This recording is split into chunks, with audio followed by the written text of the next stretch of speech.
Let's begin with progress check, page number 103.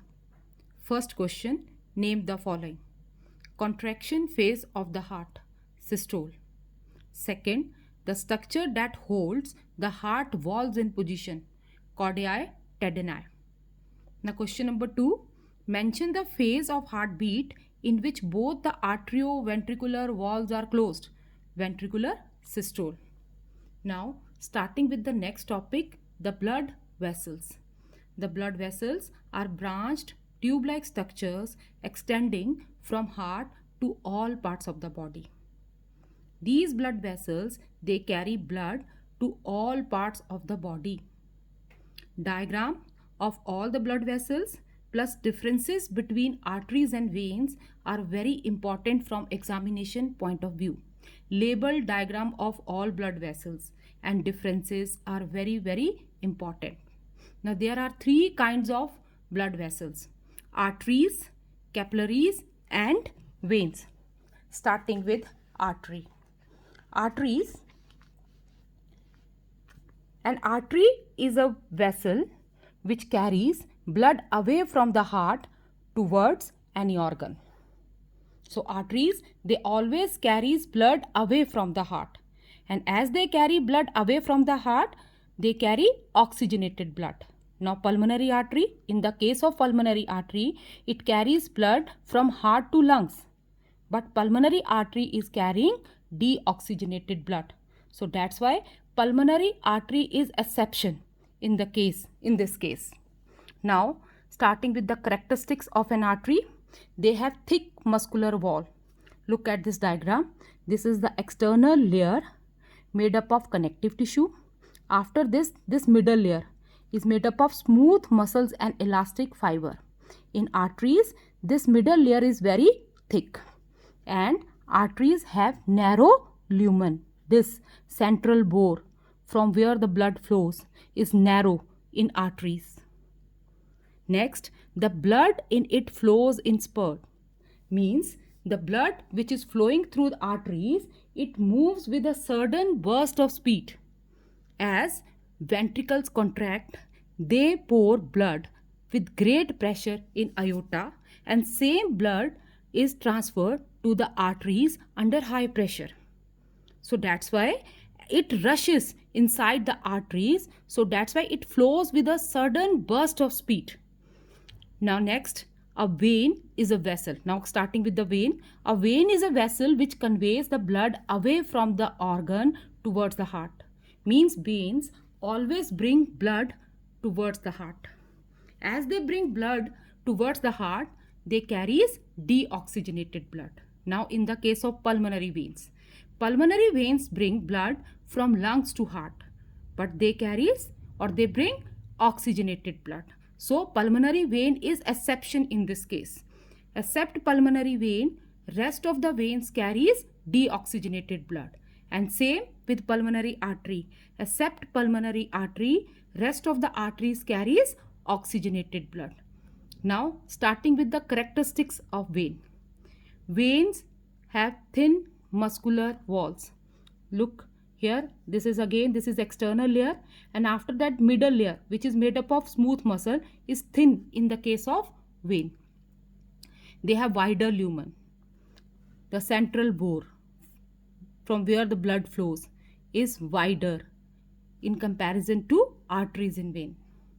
Now the blood in it flows uniformly, means at normal pressure. The blood which flows through vein is at normal pressure, and that's why they have thin muscular walls. Now it contains thin pocket-shaped walls whose openings face in the direction of the heart.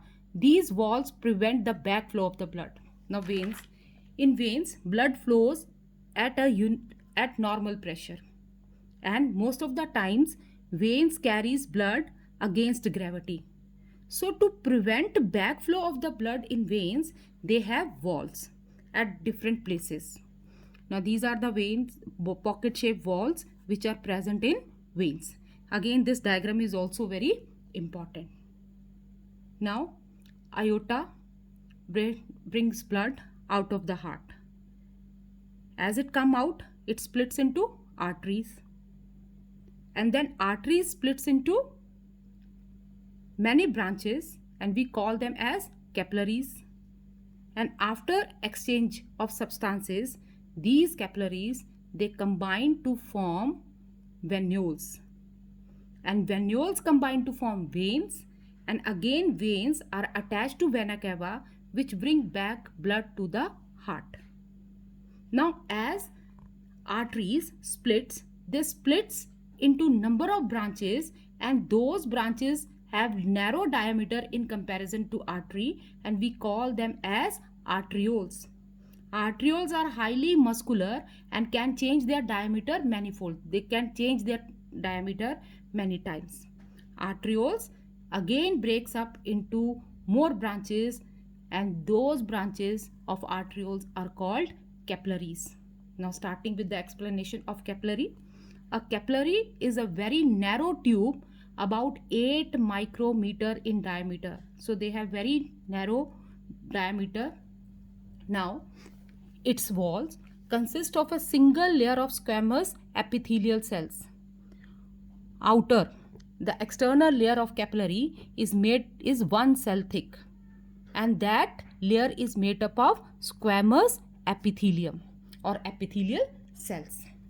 So arteries have a very narrow diameter, so they do not have muscles. They has no muscles.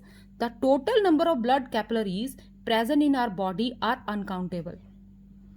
If all the blood capillaries of the body were placed end to end in a row, they could extend to a length of 100,000 kilometers. Their total wall surface would be more than 500 square meters.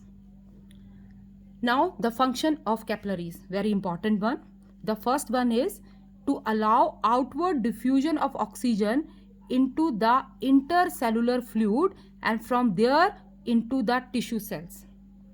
Capillaries, they allow outward diffusion of oxygen. The blood flowing through the capillaries, from there oxygen diffuse out, and from there it get mixed with the tissue fluid, and from this tissue fluid this oxygen is taken by the cells. So capillaries allow outward diffusion of oxygen which is carried by the blood flowing through it. It also allow inward diffusion of carbon dioxide. In the same manner, from tissue fluid, carbon dioxide released by the cells is diffused inside the capillaries and it gets mixed with the blood so that it can be carried to the lungs for exhalation. Now next, it also allow inward and outward diffusion of substances like glucose, amino acid, urea and hormones. Glucose diffuse out from the walls of the capillaries from blood.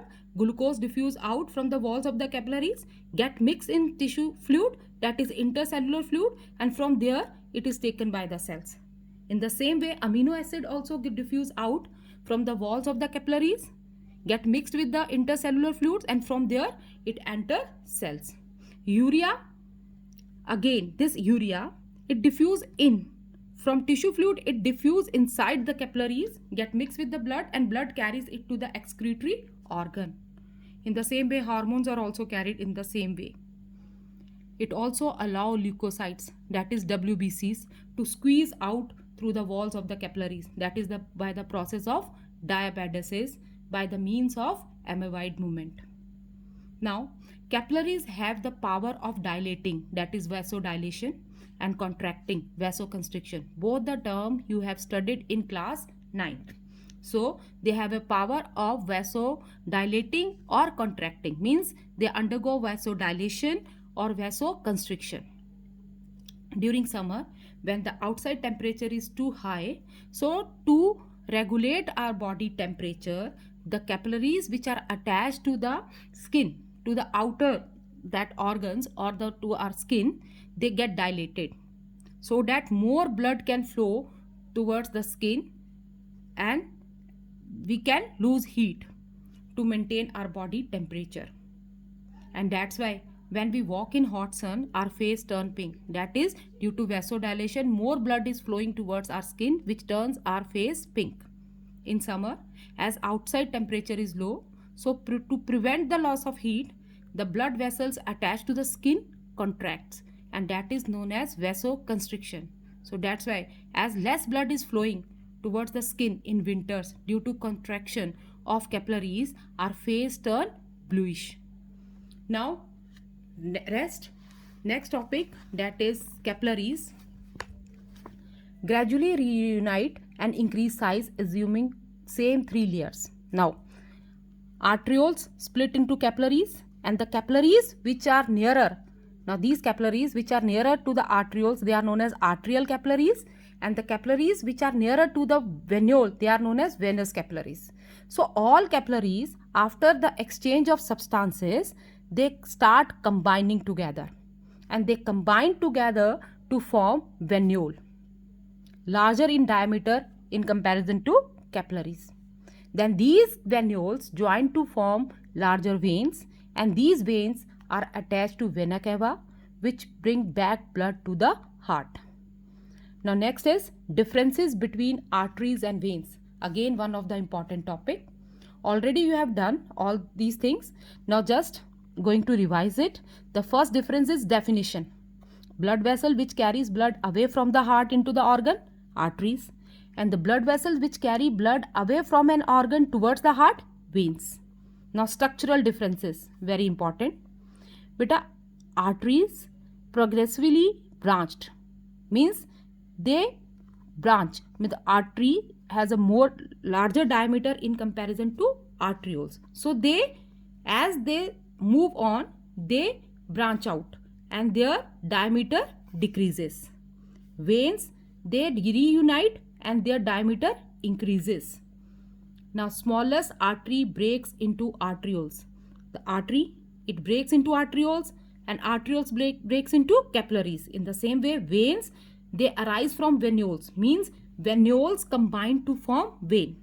So that's why arteries, as they branch out, their diameter decreases, and veins, as they combine, their diameter increases.